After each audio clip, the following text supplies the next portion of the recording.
first and foremost, congratulations, you've made it to the end. Okay?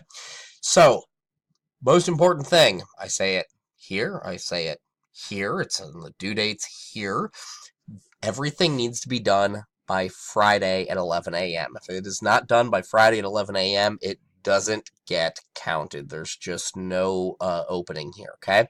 I have to have grades posted pretty darn fast after you guys turn things in. So my weekend becomes very full and very much focused on getting you guys your work graded, okay? So there's a sample essay 4. You can see the final produced thing. We've used the same samples all the way through.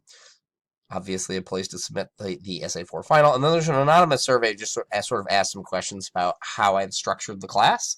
So please do that. It's just useful to me. And again, it's anonymous, so your name won't be attached to anything. If you've got any questions along the way, don't hesitate to let me know. I am glad to answer them. And thanks for a really great semester and working really hard.